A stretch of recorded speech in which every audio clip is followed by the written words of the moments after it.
Dios el Eterno, Yahweh, había llamado a Israel para que Israel como tal fuera ese pueblo de sacerdotes, fuera un pueblo de sacerdotes, un reino de sacerdotes.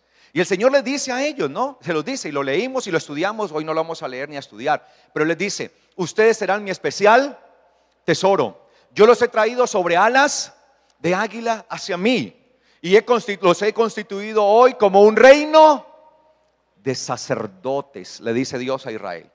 Pero Israel no fue tan fiel a este llamado. Más bien, como vimos estos días, desearon ser como las otras naciones. Y se levantaron los principales de Israel y le dijeron a Samuel: queremos ser como las demás naciones. Y ahí el problema, cuando nosotros no entendemos el llamado que el eterno Dios nos ha hecho, lo que significa la exclusividad de ser un reino de sacerdotes, y renunciar a esto para querer ser como ¿quiénes? Como las demás naciones, como el resto del mundo. La Biblia dice que se conviertan ellos a ti y no tú a ellos. Nosotros somos la luz del mundo, el mundo que se encuentra en tinieblas, y se trata que ellos se vuelvan luz, no que nosotros nos volvamos tinieblas. Y ese es el problema que Israel no entendió y prefirió las cosas del mundo. Por lo tanto dice que la declive o la debacle del pueblo de Israel empezó por sus sacerdotes. Dice que se prostituyeron y dejaron al eterno Dios. Y dice que como consecuencia de su actuar hicieron pecar al pueblo. Eso lo estuvimos estudiando, literalmente lo dice. Y el pueblo se desenfrenó en el pecado por culpa del actuar indebido de los sacerdotes. Esto los llevó a que ellos dejaran de ser un reino de sacerdotes para convertirse en un reino de reyes. Y Dios, antes de darles a ellos su primer rey como lo pedían, porque las demás naciones también lo tenían, le dice a Samuel: diles, adviérteles cómo los va a tratar el rey que pongan sobre ellos. Los va a tratar, y dice, va a violar sus mujeres, les va a quitar sus posesiones. ¿Por qué? Porque el reino de reyes piensa es en ser servido. Yo quiero ser servido. En cambio, el reino de sacerdotes piensa en ¿qué? En servir. Y mientras más alto Dios le ponga a uno, más como sacerdote, más debe entregarse al servicio, más en servir. Los reyes siempre van a demandar para ellos, el sacerdote está dispuesto a dar. El rey pide, el sacerdote ¿qué? Da. El rey exige, el sacerdote sirve. Y yo quiero en el nombre del Señor que entendamos esto, que aquí se levante realmente una generación y un reino de sacerdotes en el nombre de Jesucristo. Nada reino de reyes, en el nombre del Señor, reino de sacerdotes. Y la Biblia dice que esa será nuestra función al fin y al cabo en el milenio, cuando estemos reinando con Cristo. Dice que reinaremos, pero como sacerdotes de Él, no como reyes. Sacerdotes de Él, del Dios Altísimo. Entonces dice la palabra que Dios le dijo a Samuel: Samuel, adviérteles. Y lo más tremendo de ese texto, cada vez que yo lo leo, me quebranto y me dan de verdad ganas de llorar. Porque el Señor, el eterno Dios, que es el único rey, le dice a Samuel: Samuel, dales un rey, porque no te han despreciado a ti, Samuel, me han despreciado a mí, quien quita sus angustias y sus adversidades. Le dice así el Señor: me han despreciado a mí, Dios quien quita sus angustias y preocupaciones, adversidades. Me han despreciado a mí. Dejaron de ser un reino de sacerdotes y despreciaron al único rey para hacer ellos un reino de reyes. Y a partir de eso empezó la ruina para Israel. Vino la maldición. Empezaron estos reyes: Saúl, luego David, luego Salomón. Con el hijo de Salomón, Roboán, se dividió el reino. Llegó la terrible, se dividió. Ahora empezaron a matarse entre ellos mismos. Israel del norte e Israel del sur. Ahora habían dos reyes. En el norte, Jeroboam. En el sur, Roboam, hijo de Salomón. Y de ahí en adelante empezó. En el norte todos los reyes fueron malos, perversos. De hecho, hubo uno que ese se ha ganado el mérito al rey más malo, Acab. Llevó a Israel a adorar demonios, a adorar ídolos. Se casó con una mujer que no era hebrea, no era judía, y los llevó a adorar los Baales, llamada Jezabel.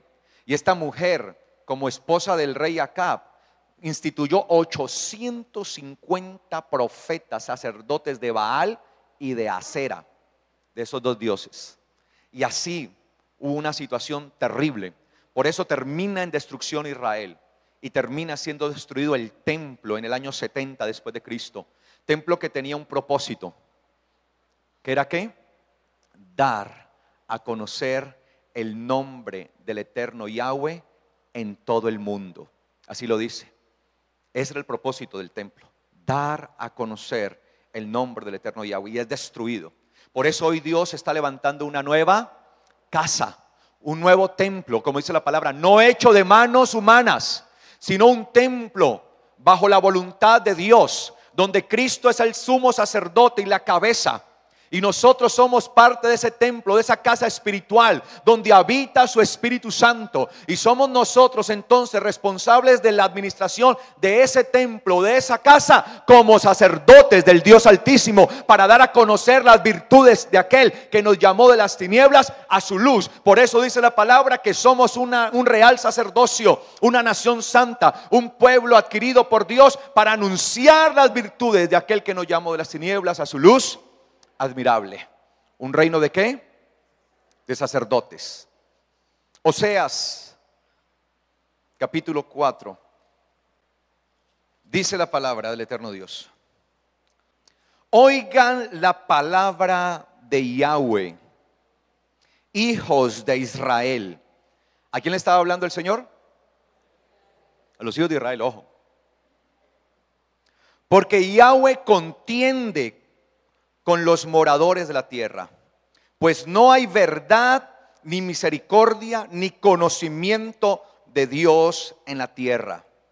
El perjurio y la mentira, el asesinato, el robo, el adulterio prevalecen, y se comete homicidio tras homicidio, por lo cual se enlutará la tierra y se extenuará todo morador de ella. Las bestias del campo, las aves del cielo y aun los peces del mar morirán. Que nadie acuse ni reprenda a otro. Tu pueblo es como los que resisten al sacerdote. Tropezarás por tanto en pleno día, y de noche tropezará contigo el profeta, y a tu madre destruiré. Mi pueblo, ¿cuál pueblo? Israel, fue destruido porque le faltó conocimiento. Por cuanto desechaste el conocimiento, yo te echaré del sacerdocio, puesto que olvidaste la ley de tu Dios, también yo me olvidaré de tus hijos. Te echaré del sacerdocio. ¿A quién le estaba hablando Dios? ¿A los profetas exclusivamente? Dice Israel. A Israel Dios le dice: a ti Israel, te echaré del sacerdocio. Por eso el Señor está levantando y quiere levantar un reino de ¿qué? De sacerdotes. Porque ellos, siendo un reino de sacerdotes, no hicieron lo que se suponía debían hacer. ¿Quiénes? Los sacerdotes. No ejecutaron, no llevaron a cabo la labor del sacerdocio. Y lo primero que el Señor les dice a ellos es: oigan la palabra de Yahweh, hijos de Israel, porque Yahweh contiende con los moradores de la tierra, pues no hay verdad. Lo primero que ellos tenían que implantar era ¿qué? La verdad. Un sacerdote del Dios Altísimo está llamado a implantar ¿qué? La verdad. La verdad. Primeramente ¿qué? La verdad. ¿Qué es lo primero que un sacerdote debe implantar? La verdad. La palabra verdad que aparece ahí en su Biblia, en el libro, en hebreo, en el idioma original que fue escrito y del cual ha sido traducida, es la palabra emet. Y esa palabra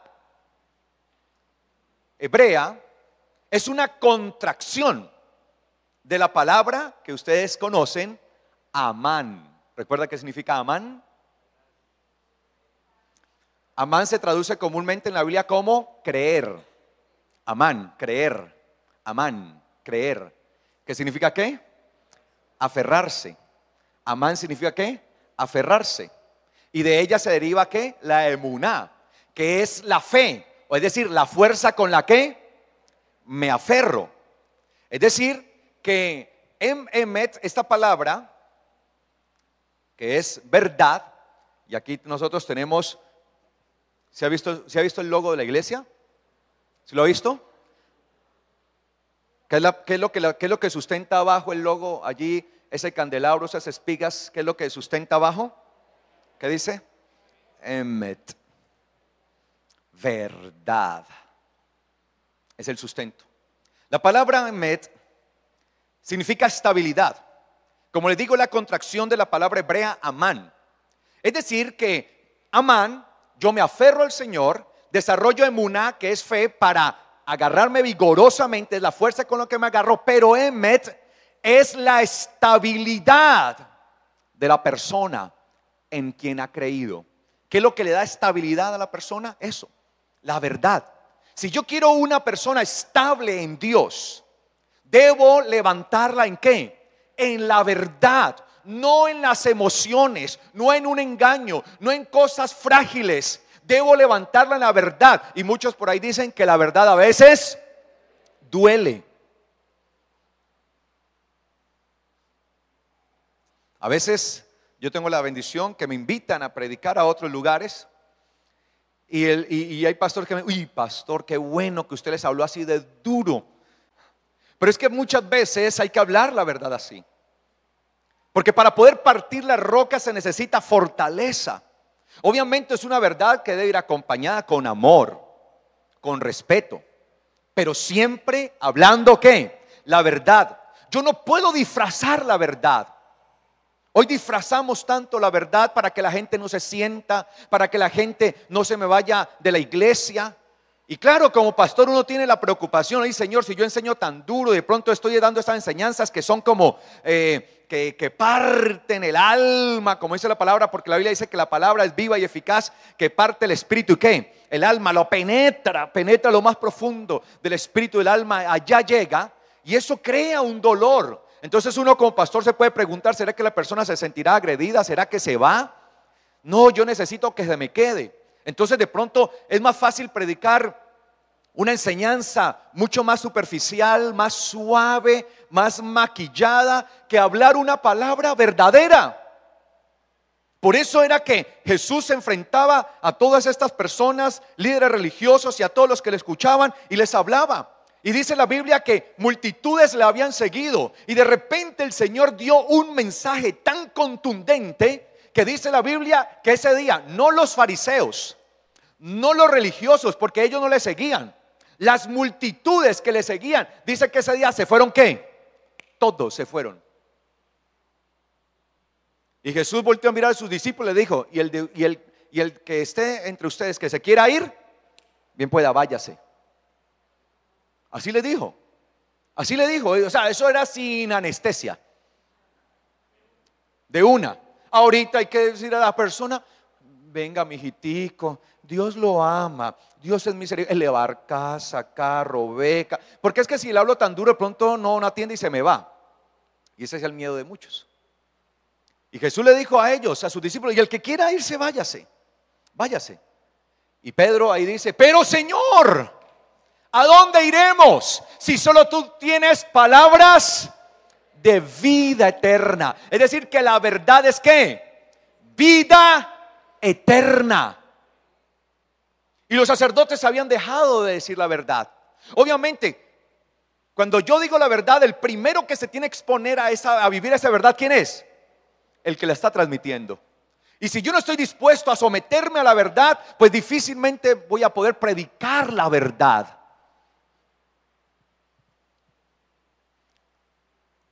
Y ellos habían dejado la verdad a un lado. Por lo tanto, Israel no se estabilizó. La palabra emet en hebreo significa ser estable, sólido, seguridad, solidez, estabilidad. Y si yo quiero estabilidad en mi vida, y si quiero estabilidad para los otros, debo formarlos ¿en qué? En la verdad. Por lo tanto, los sacerdotes habían dejado de predicar la verdad de la palabra de Dios, y esto había ocasionado una inestabilidad en el pueblo, y esa inestabilidad los llevó al fracaso. Es como un puente. Un puente tiene cierta estabilidad, pero cuando el puente pasa sus límites de estabilidad y empieza a zarandearse de un lado a otro, y ya no logra tener su estabilidad, ¿el puente qué?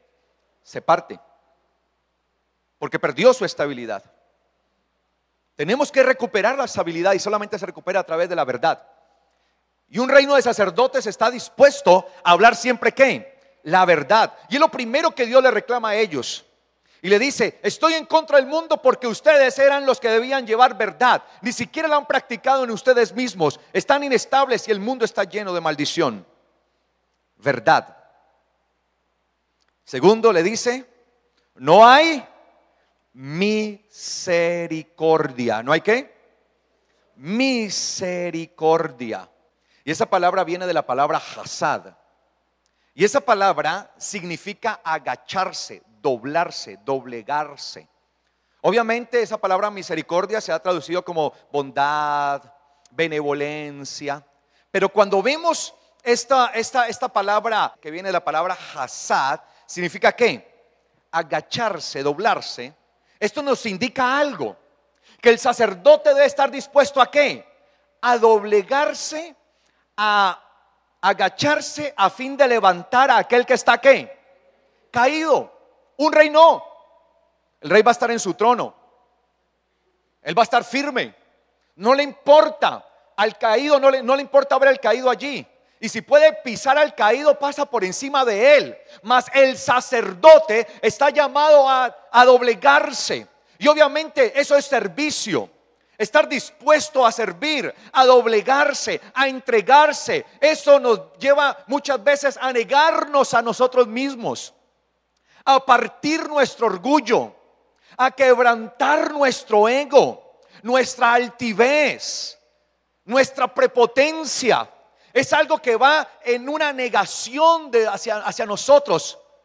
La misericordia de que habla la Biblia es una negación de quien la está dando. Está dispuesto a untarse, está dispuesto a levantar, no a que lo sirvan, sino a servir.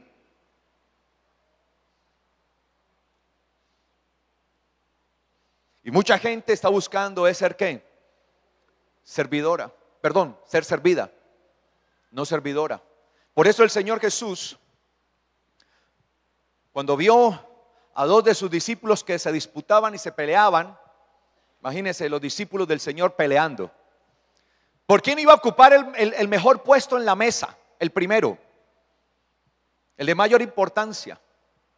Y el Señor Jesús le dice: mire, si ustedes quieren entrar al reino de los cielos, el que quiera ser primero debe ser último.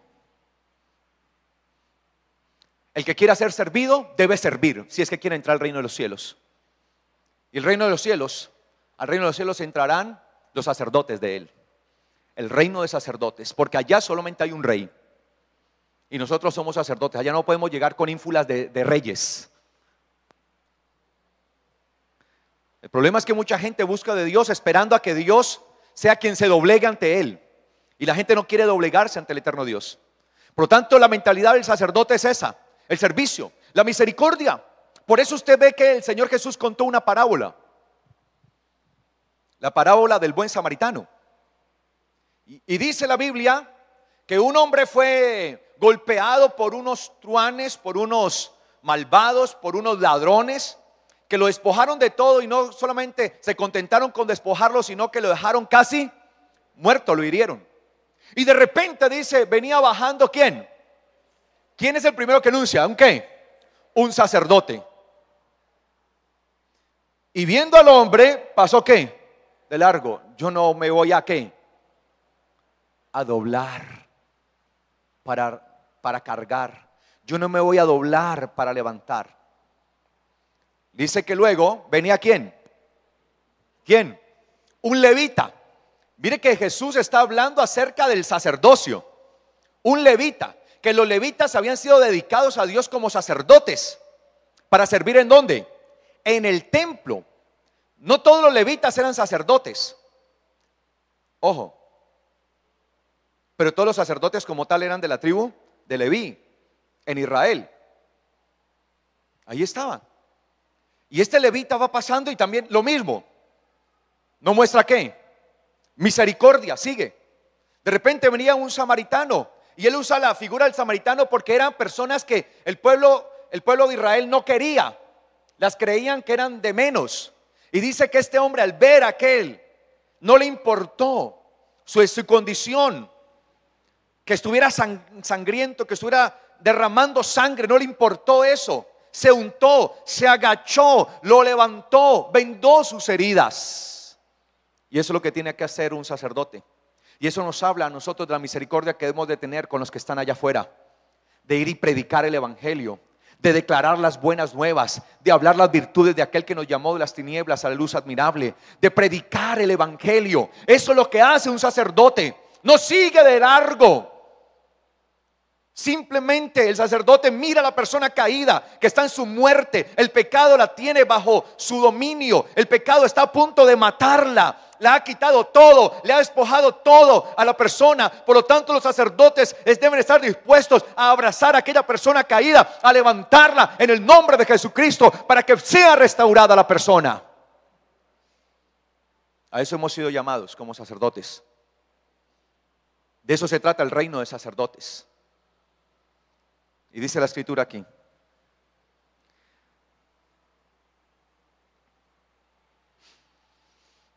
no hay verdad, no hay misericordia, ni hay ¿qué? Conocimiento. ¿No hay qué? Conocimiento. La palabra conocimiento en hebreo que aparece en su Biblia es la palabra da'at. Y esa palabra da'at deriva de una palabra primaria que es la palabra yadad. Yadad. Y esa palabra yadá en hebreo significa conocer de primera mano, ser testigo, ver. La palabra yadá es lo que en hebreo se conoce como un verbo katal, tipo katal. Él vio, se traduce literalmente, él vio. Es decir, que el conocimiento de que habla la Biblia es un conocimiento que es transmitido porque realmente somos testigos de algo. Y dice acá, no hay conocimiento de ¿qué? De Dios. ¿Quiénes tenían el conocimiento de Dios en su momento? Ellos, los sacerdotes. Ellos eran los que habían experimentado la gloria de Dios. Ellos eran los que tenían la oportunidad de entrar y ofrecer en el templo. El sumo sacerdote tenía la oportunidad de estar rodeado de la gloria de Dios una vez al año, cuando entraba al lugar santísimo y la gloria de Dios descendía de manera poderosa.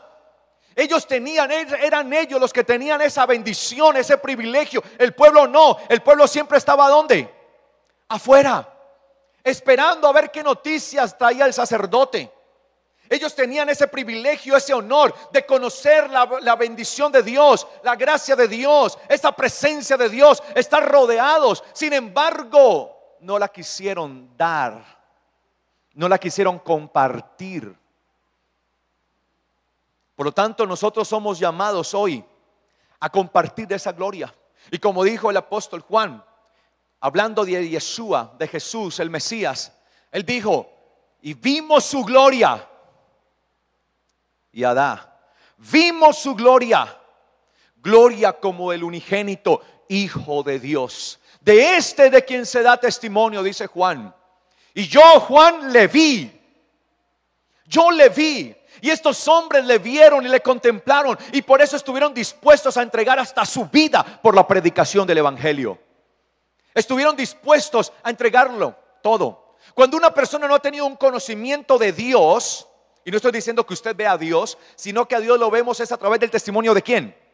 De Jesucristo, porque a Dios nadie le ha visto. Pero sí hemos visto el testimonio de ¿quién? Del Mesías, del Hijo de Dios. ¿Cuántos creen que Jesús es el Mesías?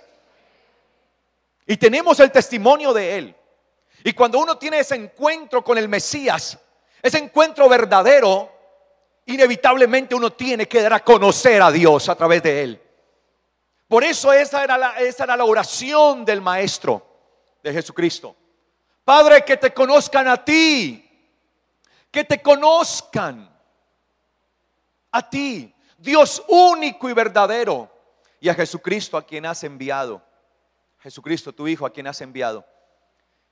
Cuando una persona ha conocido realmente de Jesucristo y se enrola en las filas de los verdaderos sacerdotes, del reino de sacerdotes, siempre va a desear dar a conocer de Dios en toda la tierra, a todo el que se le atraviese, a aquel con quien esté. Siempre va a ser el deseo. Va a trabajar por eso, va a respirar por eso, va a anhelar eso. ¿Por qué? Porque se requiere que los sacerdotes sean esforzados en esto, sean personas que estén dispuestas. Y así entonces veremos que realmente estamos nosotros desarrollando y haciendo el ejercicio de sacerdocio. El apóstol Pedro nos estaba recordando era quiénes éramos. Real sacerdocio. Y no para que vivamos en las emociones, sino para que ejecutemos lo que ejecuta ¿quién? El sacerdote. Y ellos habían fracasado en esto. Habían perdido la verdad, la misericordia, y no daban conocimiento de Dios. No hay conocimiento de Dios. ¿Quién va a traer el conocimiento de Dios a la gente? ¿Quién? Los sacerdotes de Dios. ¿Quién va a traer ese conocimiento? El sacerdote del eterno Dios, de cada uno de nosotros como sacerdotes. Y dice acá, por lo tanto, el perjurio, la mentira, el asesinato, el robo, el adulterio prevalecen. Cuando los sacerdotes no hacen su trabajo, el pecado se desborda. Yo siempre lo digo, constantemente nos ufanamos de que en Colombia hay avivamiento. Y a cada rato yo escucho, Colombia, país de avivamiento. Y cuando veo los titulares, tantos muertos, tantos homicidios, tantas cosas trágicas y terribles. Nos queremos engañar a nosotros mismos. Nos engañamos a nosotros mismos. Si verdaderamente la iglesia en su totalidad, no esta sola congregación, en su totalidad, estuviera ejerciendo su influencia sacerdotal, las cosas no serían así.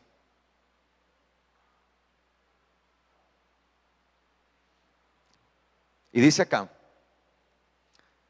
el adulterio prevalece y se comete homicidio tras homicidio. Esa palabra homicidio me llama bastante la atención. Es la palabra damim.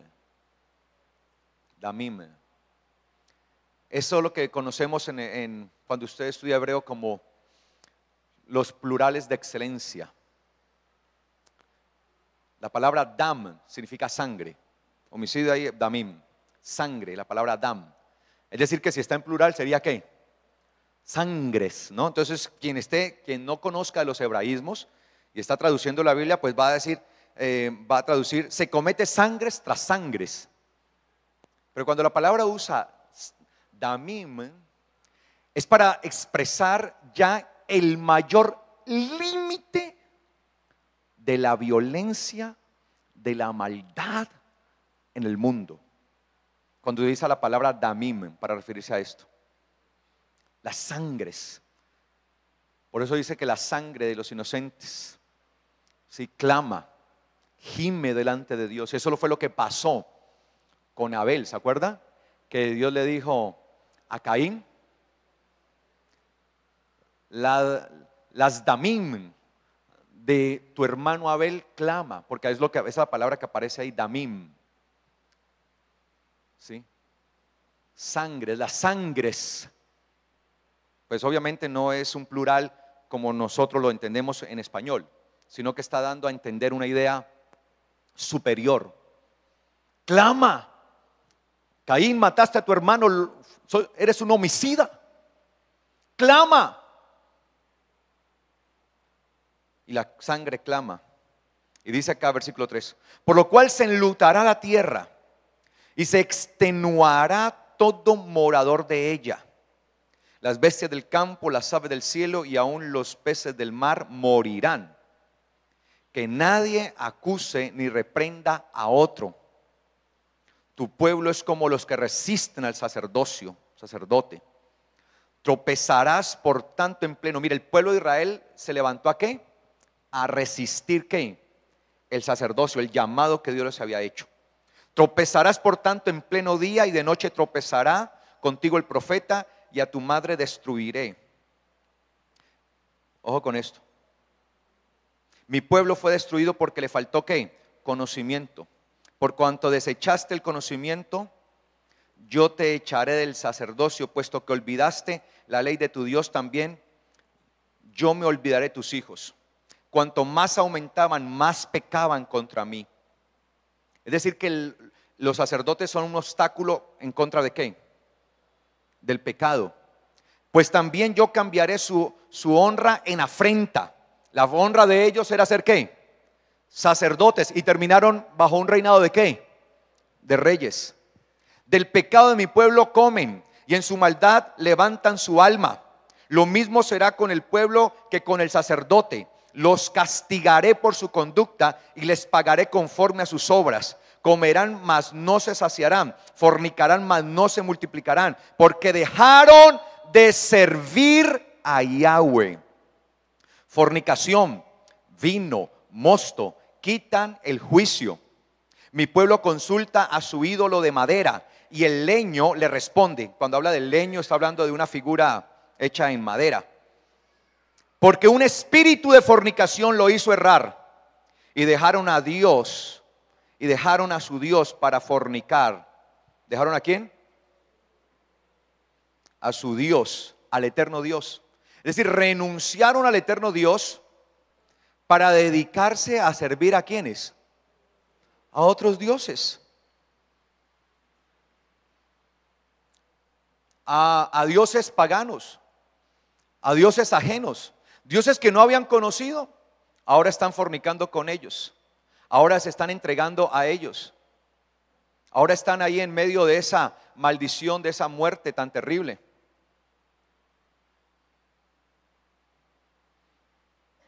Por lo tanto, el Señor les demanda a ellos esa actitud del pueblo. Y dice la palabra acá: sobre las cimas de los montes sacrificaron y quemaron incienso, sobre los collados y debajo de las encinas, álamos y olmos, pues buena es su sombra. Por tanto, sus hijas fornicarán y sus nueras cometerán adulterio. No castigaré a sus hijas cuando forniquen, ni a sus nueras cuando cometan adulterio, porque ellos mismos se van con rameras y con malas mujeres sacrifican. ¿De quién estaba hablando? Los sacerdotes, porque ¿quién eran los que sacrificaban? Por tanto, el pueblo sin entendimiento caerá. Si tú, Israel, fornicas, que al menos no peque Judá, no entren en Gilgal, ni suban a Betabén, ni juren viva Yahweh, porque como novilla indómita se apartó Israel. Los apacentará ahora Yahweh como a corderos en ancho prado. Efraín es dado a ídolos, déjalo. Su bebida se corrompió, fornicaron sin cesar, sus príncipes amaron lo que avergüenza. Un viento los llevará en sus alas y se avergonzarán de sus sacrificios. Vemos acá que la ira de Dios había ¿qué? Desatado. La ira de Dios se había desatado. Dice allí en el versículo 5: tropezarás por tanto en pleno día y de noche tropezará contigo el profeta y de tu madre destruirá. Versículo 6: mi pueblo fue destruido porque le faltó conocimiento, por cuanto desechaste el conocimiento, yo te echaré. ¿Yo te qué? Te echaré del sacerdocio, puesto que olvidaste la ley de tu Dios, también me olvidaré de tus hijos. Empezaron a vivir en una situación de maldad, una situación de mentira. Entonces vemos acá que se enciende el furor de Dios. De hecho, cuando uno ve en la palabra que se enciende el furor de Dios constantemente, que lo conocemos como la ira de Dios, la ira del eterno Dios, empieza un castigo terrible. Eso lo vemos, por ejemplo, cuando dice la Biblia que Israel se entregó a la maldición en Números 25:13. Veámoslo por favor un momento. Permítame, yo redondeo toda la idea con esto. Mira lo que dice: Israel estaba en Sitim cuando el pueblo empezó a prostituirse con las hijas de Moab, las cuales invitaban al pueblo a los sacrificios de sus dioses. El pueblo comió y se inclinó a sus dioses. Así acudió el pueblo a Baal Peor, y el furor de Yahweh se encendió contra Israel. Cada vez que el pueblo empezaba a fornicar como consecuencia de la falta de sacerdocio, la ira de Dios, ¿qué? Se encendía. Y dice acá, tenga ahí, subraye ira de Dios, por favor. Se encendió allí el furor de Dios, ira de Dios, subráyelo ahí. Yahweh dijo a Moisés: toma a todos los príncipes del pueblo y ahórcalos ante Yahweh a plena luz del día, para que el ardor de la ira, ponga ahí, subraye ardor de ira, que ya les voy a hablar de eso, ardor de ira de Yahweh, se aparte Israel. Moisés dijo a los jueces de Israel: maten a cada uno a aquellos de los suyos que se han juntado con Baal Peor, con otro Dios. Uno de los hijos de Israel llegó trayendo una madianita donde estaban sus hermanos ante los ojos de Moisés y de toda la congregación de los hijos de Israel, mientras ellos lloraban a la puerta del tabernáculo de reunión. Al ver esto, Finés, hijo de Eleazar, hijo del sacerdote Aarón, se levantó de en medio de la congregación. Mire, un hijo de sacerdote, es decir, era un sacerdote. Se levantó en medio de la congregación, tomó una lanza en su mano, entró tras aquel hombre de Israel a la tienda y lo traspasó a ambos por el vientre, al varón de Israel y a la mujer moabita. Y cesó la mortandad de los hijos de Israel. Los que murieron a causa de aquella plaga fueron 24,000. Entonces Yahweh habló a Moisés y le dijo: Finés, hijo de Eleazar, hijo del sacerdote Aarón, ha hecho apartar mi furor de los hijos de Israel, porque ha mostrado entre ellos un celo como el mío. Por eso yo he consumido en mi celo a los hijos de Israel. Diles por tanto: yo establezco mi pacto de paz con él. Será para él y para su descendencia después de él el pacto del sacerdocio perpetuo, por cuanto tuvo celo por su Dios e hizo expiación por los hijos de Israel. Un sacerdote está puesto para ser obstáculo del pecador. Yo no estoy diciendo ahora que usted vaya a coger una lanza y empiece a atravesar gente, no. Eso fueron situaciones que se dieron en aquel tiempo, de las cuales tenemos que aprender hoy como testimonio. Pero hoy nuestra lucha es a un grado mayor, es espiritual. Todas estas cosas eran sombra de lo que había de venir. En realidad lo que hizo Finés fue parar la ira de ¿quién? De Dios. Se había desatado la ira de Dios sobre Israel y empezó a darse una mortandad terrible por cuanto Israel se había apartado de Dios, y todo por culpa de ¿quiénes? De los sacerdotes. Pero en medio de todo ese sacerdocio podrido había uno que tenía ¿quién? El celo de Dios, que amaba a Dios. Y cuando vio que la mortandad se estaba desplegando sobre Israel y que estaban muriendo de a miles, fue y mató aquello, destruyó aquello que estaba provocando ¿qué? La ira de Dios. Es decir, que el pueblo, el sacerdote tiene que estar dispuesto a destruir, está para destruir toda maldad, todo aquello que provoca la ira de Dios. Nosotros podemos hacerlo. Y dice allí que la ira de Dios se encendió.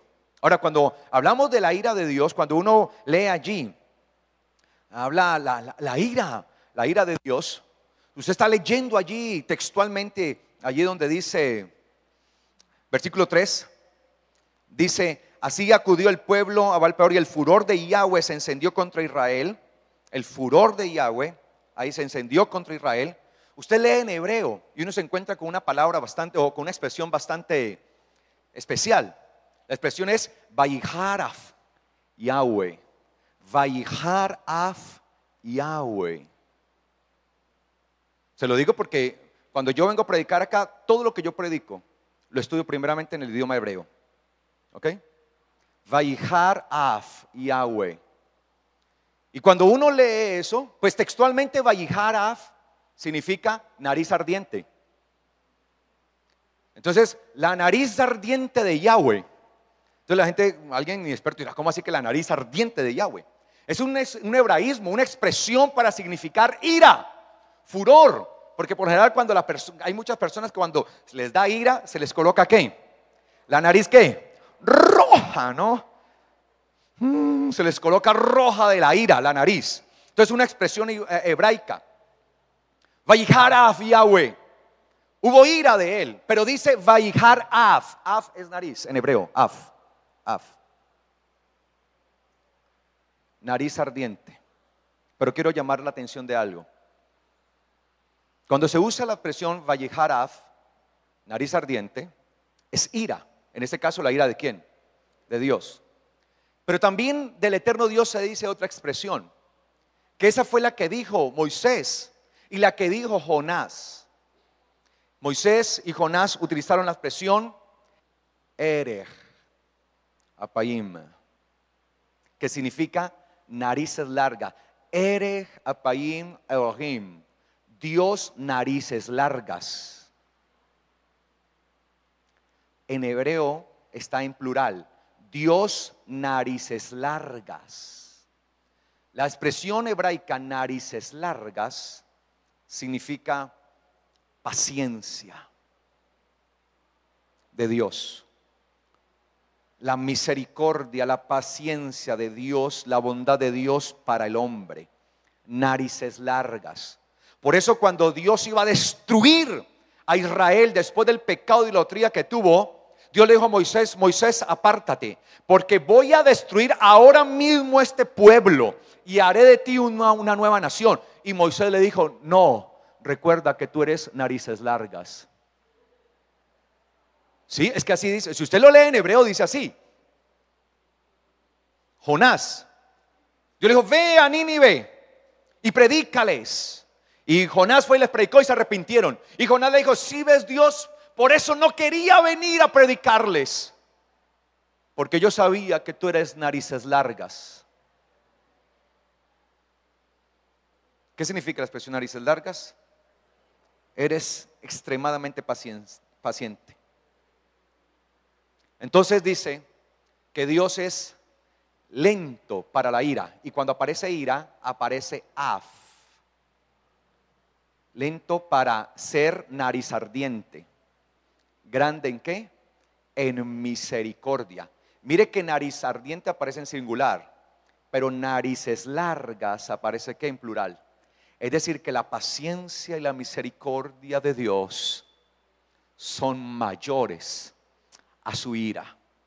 Y que cuando se desata la ira de Dios, realmente es porque ha llegado al límite toda su gran misericordia. Y muchas veces se desata porque los sacerdotes no hemos hecho el trabajo que se nos ha encomendado. Somos los sacerdotes los que tenemos esa oportunidad de poder detener la ira de Dios, el furor de Dios, a fin de que su misericordia, su bondad, su paciencia actúe a favor de aquellos que la necesitan. Moisés le dijo, no hagas tal cosa. Tú eres Dios paciente, misericordioso. No lo hagas. Recuerda, más que ira, tú eres paciente. Y eso es lo que nosotros debemos entender, a qué Dios servimos. Por eso dice la Biblia, y Moisés le dice allí, por cuanto tú eres Dios lento para la ira, lento para la nariz ardiente, pero grande en misericordia. Tú eres grande en misericordia. Y usa esa expresión. Y cuando yo uso estas expresiones hebreas, no lo hago para reírme o chistear acá, no, es porque son las expresiones que aparecen allí. Pero es para darles a entender. Claro, usted nunca va a leer en la Biblia eso porque usted la lee en directo de una vez en español. Entonces nunca vas a ver que ahí dice nariz ardiente y narices largas. Pero esa es la expresión para dar a entender que la misericordia y la paciencia de Dios es doble, es superior a su ira. Que si la ira de Dios se desata es porque realmente ha faltado sacerdocio. Y aquí había faltado sacerdocio, pero de todas maneras dice la Biblia que hubo un sacerdote que detuvo la ira de Dios, Finés. Cuando él vio que la ira de Dios, nariz ardiente, empezó a descender y están muriendo cientos y miles, se levantó a cortar, porque el celo de Dios, el espíritu que habitaba en él, lo levantó y tuvo celo del Dios Altísimo, celo del Dios Todopoderoso, para quebrantar la maldad, para quebrantar el pecado, y se levantó y destruyó aquello que estaba generando la muerte. Por lo tanto, se tiene que levantar una generación de sacerdotes, un reino de sacerdotes que tengan el poder para detener la muerte, que tengan el poder para detener el pecado, que tengan el poder para resistir a Satanás, para resistir al mundo, para traer las buenas nuevas al mundo, para publicarle al mundo que hay un Dios que vive para siempre, que envió a su Hijo Jesucristo a morir por ellos, y que la muerte ya no tiene potestad sobre ellos, porque ahora tienen esperanza de vida eterna. Eso es lo que deben hacer los sacerdotes: levantarse. Y se tienen que levantar esos Finés en el nombre de Jesucristo. Sacerdotes con el celo de Dios. Y no que seamos arrancados del sacerdocio. Porque así como Israel terminó siendo arrancado del sacerdocio, podríamos nosotros ser arrancados del sacerdocio por no tener la disposición y el compromiso. Lo que la Biblia habla, el celo de Dios, Caná. Por eso dice la Biblia que Él es Dios celoso. El Caná, Dios celoso. Nosotros estamos entonces para servir al eterno Dios. Que estos 5 años que el Señor nos permite estar cumpliendo o estar celebrando este fin de semana como congregación, nos sirvan para desafiarnos a esto. Nos sirvan para que nosotros entendamos cuál es nuestro llamado. Ejercer un sacerdocio para nosotros, ejercer un sacerdocio para nuestra casa, para nuestra familia y para los que están a nuestro alrededor. Y levantando un reino de sacerdotes, ganaremos a muchos en el nombre de Jesucristo. Y detendremos la ira de Dios también. Que muchos morirán, sí, porque al fin y al cabo muchos preferirán más las tinieblas que a la luz. Pero creo que hay mucho que falta por hacer allá, mis amados. El problema es que la iglesia duerme. Nos estamos contentando con pastorearnos a nosotros mismos. Uno ve que la mayoría ahora de las actividades que se hacen en las congregaciones son para la misma congregación. Y no queremos ir ¿a qué? A dar. Uno ve cada rato ese tipo de cosas. Engordarnos y pastorear nosotros mismos. Lo que sucedió con los sacerdotes, que se pastoreaban y se engordaban a sí mismos, descuidando lo que había que hacer afuera, siendo testimonio. A eso estamos llamados. La cuestión es que si lo vamos a hacer o no lo vamos a hacer. Si Dios es misericordioso, nosotros tenemos que tener misericordia. Por eso el Señor le dice a ellos: se han olvidado de la verdad. Como sacerdotes se han olvidado de la misericordia y no han dado a conocer a Dios ¿en dónde? Tierra. Oseas, lo leímos ahora. Y no han dado a conocer a Dios ¿en dónde? ¿En dónde? ¿En dónde hay que dar a conocer a Dios? En la tierra. Pero debemos estar dispuestos en el nombre de nuestro Señor Jesucristo.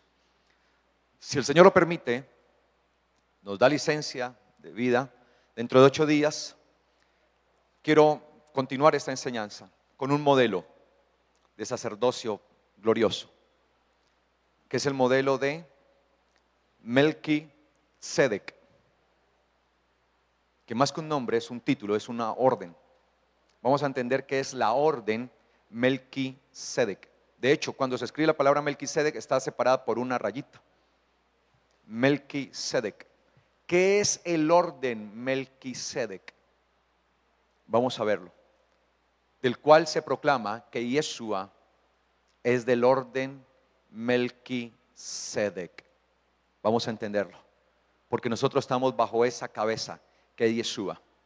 Por lo tanto, creo que hoy, en este pleno aniversario, nuestro compromiso debe ser que se levante de entre nosotros un reino de sacerdotes. ¿Cuántos quieren ser parte de ese reino de sacerdotes? Yo les pido por favor que estemos de pies en esta mañana. Levanta tus manos allí y dale gracias a tu Padre Celestial. Dale gracias al Dios bendito, al Todopoderoso, al Padre Eterno. Y dile gracias, eterno Dios, por tu gran amor y bendición.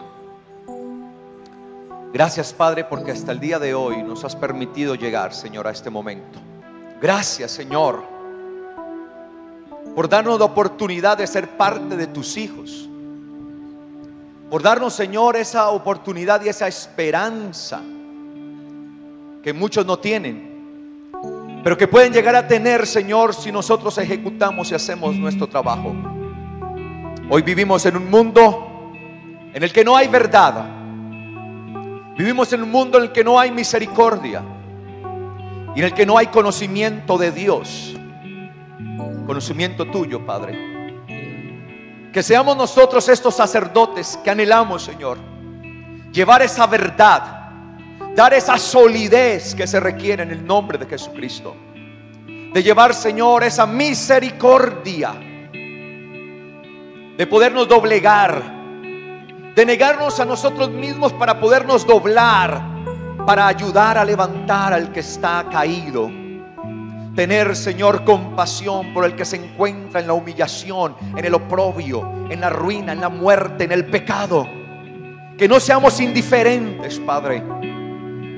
Que nosotros, Señor, que hemos visto tu gloria, que disfrutamos de tu bendición, de tu gracia, podamos, eterno Dios, en el nombre de Jesucristo, darte a conocer. Que te conozcan a ti, que te conozcan a ti, Dios único y verdadero. Que cada uno de nosotros anhele, Señor, hacer este trabajo. Que los afanes de esta vida, Señor, no ahoguen tu palabra. Que los afanes de esta vida, Señor, no ahoguen lo que tú quieres hacer con nosotros. Señor, ayúdanos a entender el propósito por el cual fuimos llamados. Y cumple tu propósito en nosotros. Que de aquí se levanten esos sacerdotes fieles a ti, fieles a tu causa, fieles a tu palabra, fieles a tu ley, en dar a conocer tu palabra. Gracias por tu grande verdad, Señor. Gracias, Señor, porque en tu nombre, Padre, podemos esperar. Gracias, eterno Dios, porque nos das la oportunidad. Y hasta el día de hoy, Señor, tú nos has llamado. Y hasta el día de hoy nos has tenido paciencia. Y hoy estamos agradecidos, Señor. Y queremos decir, Señor, que tú eres fiel.